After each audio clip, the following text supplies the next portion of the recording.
Hello everyone, this is exam mode and I am Shubham Verma, and this is a dedicated video on research and development in the field of defense. This video will be going to helpful for the CDS NDA candidates जिनका exam जल्द ही आने वाला है, और ये बाकी सारी competitive examination के लिए भी हेल्पफुल होने वाली है। यह है कुछ मेरे बारे में। मैंने CDS 2 times, CAPF assistant commandant 1 time, CGL 1 time और भी गवर्नमेंट एग्जामिनेशन मैंने क्लियर किए हैं। यह है मेरी फ़ोटो। तो बिना आपका टाइम वेस्ट किए आइए जल्दी से शुरू करते हैं। दोस्तों, डिफेंस इक्विपमेंट और टेक्नोलॉजी का रोल एग्जामिनेशन में बहुत ज़्यादा होता है। यहाँ से लगभग 2 या 3 क्वेश्चन हमेशा आने के चांसेस होते हैं। तो इसी के बारे में एक डेडिकेटेड वीडियो में लेके आया हूँ। Our first topic is mission Divyastra. Mission Divyastra 11 मार्च को लॉन्च किया गया। ये क्या है? ये एक अग्नि 5 मिसाइल का टेस्ट था जो कि DRDO के द्वारा कंडक्ट किया गया था, जो कि MIRV टेक्नोलॉजी पे बेस्ड था। ये टेस्ट हमने अब्दुल कलाम कोर्स जो कि उड़ीसा में लाई करता है वहाँ से हमने किया था। MIRV टेक्नोलॉजी इससे पहले United states of America, UK, Russia, France, China के पास था। अब ये टेक्नोलॉजी हमारे पास भी आ गई है। अग्नि 5 मिसाइल क्या है? अग्नि 5 मिसाइल एक सरफेस टू सरफेस मिसाइल है जो कि एक बैलिस्टिक मोड पे काम करती है, और ये मिसाइल ICBM है, मतलब कि इंटर कॉन्टिनेंटल बैलिस्टिक मिसाइल है। तो ballistic missile mainly projectile motion पे काम करती है। क्या होता है इसमें कि प्लेस A टू B से अगर आप कोई मिसाइल लॉन्च कर रहे हैं तो पर्टिकुलर हाइट पे जाके B प्लेस पे अपने टारगेट को हिट करती है। और बैलिस्टिक मिसाइल का मेनली क्या होता है कि हम जब ये लॉन्च कर देते हैं मिसाइल, इसके बाद हम इसकी पोजीशन या फिर इसके डायरेक्शन को चेंज नहीं कर पाते हैं, ठीक है, क्योंकि ये पर्टिकुलर हाइट पे आके फिर अपने टारगेट को हिट करती है। ये है अग्नि 5 मिसाइल की फ़ोटो, और इसमें आप देख रहे हैं कि स्टेज 1, स्टेज 2, स्टेज 3 के 3 स्टेजेस पे ये रॉकेट काम करती है। ये मिसाइल मेनली सॉलिड फ्यूल पे काम करती है। ये आप अग्नि मिसाइल्स की रेंजेस हैं। अग्नि 1 की रेंज थी 700 किलोमीटर, और अग्नि 2 की 2500 किलोमीटर, अग्नि 3 की 3000 किलोमीटर, और अग्नि 5 की मेनली रेंज है 5000 किलोमीटर एंड अबव। ये आप इसका रेडियस देख सकते हैं, मतलब इतने एरिया में अगर हम यहाँ से अपनी मिसाइल छोड़ते हैं तो ये इतने एरिया को कवर करते हुए कहीं भी टारगेट हिट कर सकती है। ये एक न्यूक्लियर कैपेबल मिसाइल है। तो ये इंडिया के लिए एक बहुत बड़ी बात है। आइए अब जल्दी से MIRV टेक्नोलॉजी को समझ लेते हैं। MIRV टेक्नोलॉजी क्या होती है? मेनली सिंपल शब्दों में अगर इसको समझा जाए तो अगर हम यहाँ से कोई रॉकेट लॉन्च करते हैं तो अगर पर्टिकुलर टारगेट है, समझ लीजिए हमारे पास 1, 2, 3 एंड 4, अगर हम यहाँ से रॉकेट लॉन्च करते हैं तो ये टारगेट 1 को हिट करते हुए 2, 3, 4 ये अलग अलग टारगेट्स पे सिंगल शॉट के साथ अपने टारगेट हिट करने में कैपेबल होगी। मेनली MIRV का फुल फॉर्म क्या है? MIRV का फुल फॉर्म होता है multiple independently targetable re entry vehicle. और आसान शब्दों में मैंने आपको ये समझा दिया है कि MIRV टेक्नोलॉजी क्या होती है। तो ये अब अग्नि 5 मिसाइल के साथ लय हो गई है, जो कि एक ICBM टेक्नोलॉजी की मिसाइल है। तो MIRV टेक्नोलॉजी इससे पहले 4-5 देशों के पास थी, जो मैंने आपको बताया था। अब ये इंडिया के पास भी है। तो इससे अब इंडिया की डिफेंस पावर और ज़्यादा बढ़ने वाली है। तो ये हमारे लिए एक बहुत बढ़िया न्यूज़ है, और एग्ज़ाम में आपसे पूछा भी जा सकता है कि MIRV टेक्नोलॉजी और अग्नि 5 मिसाइल्स क्या है। और बेसिक चीज़ें जो मैंने आपको बताई हैं कि इसका ऑपरेशनल रेंज कितनी है, इसकी हाइट 17 मीटर है, और ये सॉलिड फ्यूल पे काम करता है, ये सब चीज़ें आपको ज़रूर याद रखने की ज़रूरत है। मेनली क्वेश्चन यहीं से आएगा। तो आइए आगे चलते हैं। Our next slide is on Agni prime ballistic missile. Agni prime is a ballistic missile जो कि उड़ीसा कोस्ट से हमने अभी जल्दी से उसका परीक्षण करा है, और रिजम्बल करती है अग्नि 3 मिसाइल को। अग्नि प्राइम मिसाइल की खासियत क्या है कि एक लाइट वेट है, मोर अजाइल है और वर्सटाइल है। इसकी मैन्यूवरिंग आसानी से करी जा सकती है, और it can be use in both offensive and defensive operation. ये टेस्ट किसने किया है? ये टेस्ट DRDO ने किया है, design and developed by DRDO। Agni prime integrates state of the art propulsion system. इसमें state of the art propulsion system है, ये आप मतलब ज़रूर याद रखिएगा। ये ऑप्शन में एक तरीके से दे सकते हैं कि state of the art propulsion system इसमें है कि नहीं है, तो हाँ है, ठीक है। और कंपोजिट रॉकेट मोटर इसमें लगे हुए हैं, एडवांस नेविगेशन सिस्टम है, मतलब कि यहाँ से अगर हम नेविगेट करना चाहें, अपनी रॉकेट को मैन्यूवर करना चाहें, तो आसानी से हम इस मिसाइल को कर सकते हैं। अग्नि प्राइम मिसाइल है। Agni prime is a short range missile which covers up to 1000 to 2000 kilometre. It is a surface to surface missile and its works on ballistic mode. जैसे कि पिछली रॉकेट भी बैलिस्टिक पे काम कर रही थी, ये भी बैलिस्टिक मोड पे ही काम करती है। अग्नि प्राइम मिसाइल जल्द ही रिप्लेस कर देगी पृथ्वी सेकंड, अग्नि 3 और अग्नि 4, जो कि इससे पहले की जनरेशन की मिसाइल है। अग्नि प्राइम एक एडवांस जनरेशन की मिसाइल है और ये इंडिया की डिफेंस पावर बढ़ाने में काफ़ी हेल्पफुल होगी और आपके एग्ज़ाम में पूछा जा सकता है। तो दोस्तों कंफ्यूज मत होना, वो अग्नि 5 मिसाइल थी और ये अग्नि प्राइम मिसाइल है। ये शॉर्ट रेंज है, वो लॉन्ग रेंज मिसाइल थी। आइए आगे चलते हैं। Our next topic is man pad. Man pads क्या है?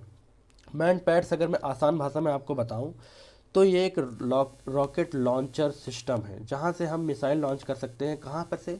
अगर कोई सोल्जर खड़ा हुआ है, वो अपने कंधे पर से मैन पैड जो दे रखा है, इसको अपने कंधे पर रखकर एक जो हेलीकॉप्टर अगर जा रहा है उसको अगर हिट करना चाहे तो आसानी से अपने कंधे पर रख के वो मिसाइल हिट कर सकता है। किसके थ्रू? मैन पैड के थ्रू।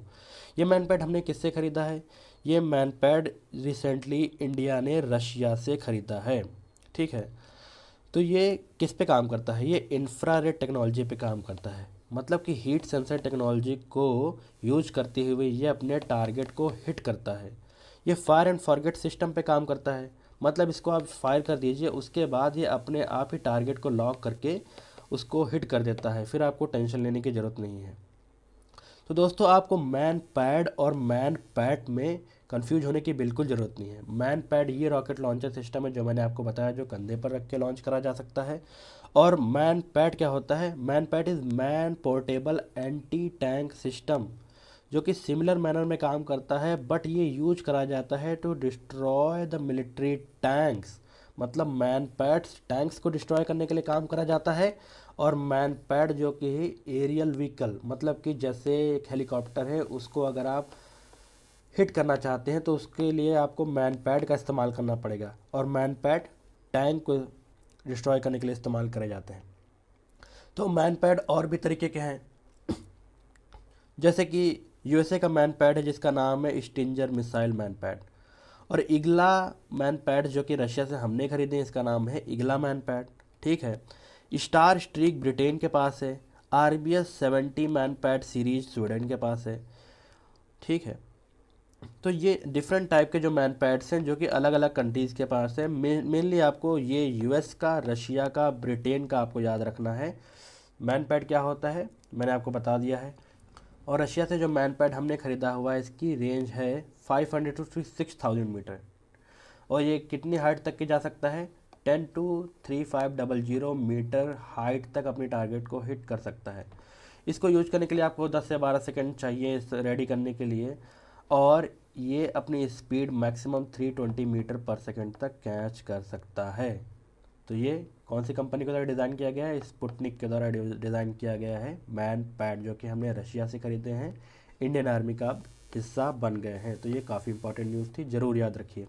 और मैन पैड और मैन पैड्स में बिल्कुल कंफ्यूज नहीं होना है। Our next topic is Sudarshan और S-400। S-400 is a missile defence system जो कि हमने रशिया से परचेज़ किया है। उसका हमने इंडियन वेरिएंट नाम रखा है सुदर्शन। ये कि अभी हमने इसके 3 स्क्वाड्रन डिप्लॉय कर दिए हैं। मेनली हमको इसके 5 स्क्वाड्रन डिप्लॉय करने थे, पर रशिया यूक्रेन वॉर की वजह से हमारे 2 स्क्वाड्रन की डिलीवरी डिले हो गई है। तो 3 हमने मेनली पाकिस्तान और चाइना बॉर्डर पे 3 स्क्वाड्रन हमने इसके डिप्लॉय कर दिए हैं। ये डील हमने 2018-19 में रशिया के साथ साइन करी थी कि हमको S-400 मिसाइल डिफेंस सिस्टम चाहिए, वो हमने ले लिया है। और अब डिफेंस एक्विजिशन काउंसिल ने रिसेंटली बोला है कि इंडिया को भी Indian long range surface to air missile LRSM system project Kusha के अंडर डेवलप करना है 2028 to 29 तक की। ये मैं आपको आगे बताऊंगा, पर आइए जल्दी से S-400 के बारे में जान लेते हैं। ये है S400। ये काफ़ी मोबाइल होता है, इसको आराम से कहीं से भी आप किसी भी पोजीशन से किसी पोजीशन में ले जा सकते हैं और इसको रेडी करने के लिए ज़्यादा टाइम नहीं चाहिए होता है। और ये डिफरेंट टाइप ऑफ मिसाइल्स इसके अंदर आप फिट करके लॉन्च कर सकते हैं। इसकी मैक्सिमम रेंज होती है 400 किलोमीटर। अगर हम इसको अपने इंडिया के बॉर्डर पे लगाते हैं तो आसानी से चाइना और पाकिस्तान का एरिया कवर सकते हैं, जो मेजरली हमारे लिए थ्रेट है। S400 मिसाइल डिफेंस सिस्टम अपनी क्लास में सबसे ज़्यादा एडवांस मिसाइल डिफेंस सिस्टम है, जो कि यूएस के थर्ड मिसाइल सिस्टम से काफ़ी ज़्यादा एडवांस है। तो आप लोगों ने काटसा के बारे में तो सुना ही होगा। अगर काटसा के बारे में आप जानते हैं कि ये क्या है तो मुझे कमेंट सेक्शन में ज़रूर बताइए, क्योंकि यूएस ने इससे हमने काफ़ी धमकी दी थी कि अगर आप हमारी शर्तों को मंजूर नहीं करते हैं तो काटसा के अंडर हम आपके ऊपर सैंक्शन लगा देंगे। पर इंडिया ने बिना उससे डरे हुए रशिया का Sudarshan S400 missile defence system खरीदा है। तो S4 मिसाइल डिफेंस सिस्टम ये है जो कि 80 टारगेट्स को साइमल्टेनियसली शूट कर सकता है। ये है फ़ोटो, आप वीडियो पॉज करके इसको ज़रूर देख लीजिए एक बार ढंग से। आइए आगे चलते हैं। तो प्रोजेक्ट कुशा क्या है? ये DRDO के द्वारा लॉन्च किया हुआ एक प्रोजेक्ट है, ठीक है, जो कि aimed at developing its long range air defence system by 2028 to 29। 2028 और 29 तक हमें भी अपना indigenously developed missile defence system चाहिए, जैसे कि S400 है। और दुनिया के और कुछ एडवांस मिसाइल डिफेंस सिस्टम जैसे कि Iron Dome missile defence system है, जो कि इजराइल का है। अब इजराइल इस समय बहुत ज़्यादा न्यूज़ में है, तो उसका ये आपसे पूछ सकते हैं कि Iron Dome missile defence system कौन सी कंट्री का है, तो आपको पता होना चाहिए। और जो प्रोजेक्ट कुशा के अंदर हम जो अपना डिफेंस सिस्टम जो रेडी कर रहे हैं उसकी रेंजेस 150 किलोमीटर, 250 किलोमीटर, 350 किलोमीटर और उसके एडवांस भी होने वाली है। तो कब तक? 2028 से 29 तक हम इसको मोस्टली डेवलप कर लेंगे। तो ये हमारे लिए काफ़ी एक इम्पॉर्टेंट अचीवमेंट होने वाली है अगर हम इसको अचीव कर लेते हैं। Our next topic is HALLCA Tejas, Hindustan aeronautic limited light combat aircraft Tejas. Tejas जो कि एक प्रोजेक्ट है जिसको हमने 1984 में HAL ने इसको शुरू किया था, और जो HAL प्लेन है वो रिप्लेस कर देंगे MiG-21 को। MiG-21 आपको पता है कि हमने रशिया से ख़रीदे थे, जो अब काफ़ी पुराने हो गए हैं, इसलिए इसका नाम फ्लाइंग कॉफिन रखा गया है। क्योंकि ये मोस्टली आप न्यूज़ सुनते होंगे कि ये आज यहाँ पर एक डिस्ट्रॉय हो गया MiG-21, कल वहाँ पे हो गया। तो इसीलिए इंडिया की जो आर्मी है उसने सोचा कि हम लोग MiG-21 का इस्तेमाल अब नहीं करेंगे, उसकी जगह हम HALLCA तेजस करने वाले हैं। HALLCA तेजस की जो खासियत है, जैसे कि ये एक लाइटेस्ट है, स्मॉलेस्ट है, टेललेस होता है, multi role supersonic fighter plane है। ये अपनी क्लास में सबसे बेस्ट है। इससे हल्का और इससे ज़्यादा बढ़िया मैनूवरिंग करने वाला प्लेन इस क्लास में नहीं है, इसीलिए दुनिया इसकी दीवानी है और काफ़ी लोग, काफ़ी कंट्रीज इसकी डिमांड कर चुके हैं कि हमें LCA तेजस खरीदना है। तो डिज़ाइन ये कैसे डिज़ाइन करा गया? To carry air to surface weapon, जो कि हम इसके थ्रू एयर टू एयर भी लॉन्च कर सकते हैं और एयर टू सरफेस अगर हम कोई मिसाइल लॉन्च करना चाहते हैं LCA तेजस की तो हम कर सकते हैं। LCA तेजस की मैक्सिमम स्पीड है 1.8 मैक। एक मैक की स्पीड, अगर एक मैक की हम स्पीड किलोमीटर में नापें तो 1235 किलोमीटर होती है। तो ये 1.8 मैक की स्पीड मैक्सिमम अचीव कर सकता है। ये एक 4th generation fire fighter aircraft है। और डिफेंस एक्विजिशन काउंसिल जो कि है उसने अब आस्क किया है DRDO और HAL को to make it a 5th generation aircraft by 2028। तो HAL तेजस आने वाले वक्त में इंडियन डिफेंस सिस्टम के लिए काफ़ी बड़ी भूमिका निभाने वाला है, both for Indian army, Indian air force and also for Indian navy. तो ये है HAL तेजस जिसका वजन है 17.5 टन। इसके बारे में आप सब कुछ जान लीजिएगा, और ये जो मैंने बताया है मैक्सिमम चीज़ें यहीं से कवर हो जाएंगी आपकी, और यही कुछ पूछने वाला है। तो दोस्तों ये थे कुछ इंपॉर्टेंट टॉपिक्स जो आपको CDS और NDA एग्जामिनेशन से पहले ये ज़रूर देख के जाने हैं, और जो मैंने बताया है इसको बार बार रिवाइज कीजिएगा, तो इससे आपके डेफिनेटली 3 से 4 क्वेश्चन जो है यहाँ से कवर हो जाएंगे डायरेक्टली इनडायरेक्टली। और ऐसे ही मैं और भी टॉपिक्स की वीडियोस जल्दी ही इस चैनल पे लाने वाला हूँ आपके एग्ज़ाम से पहले, और जो बहुत क्रिस्प मैनर में आप क्लेरिफाई हो जाएगा कोई भी डाउट आपके मन में नहीं रहेगा। और इससे ज़रूरी है कि आप मेरी वीडियोस को ज़रूर देखें, क्योंकि इससे 30 से 40 क्वेश्चन डायरेक्टली इनडायरेक्टली आपको मिल जरूर जाएंगे, मैं जो अगली वीडियो अपलोड करने वाला हूँ। तो this was me. Thanks for watching. Like, share and subscribe my channel and stay tuned for the next video. I will going to cover majorly such topics in the upcoming video. Stay tuned for the next video. Thanks a lot. Thanks for watching me.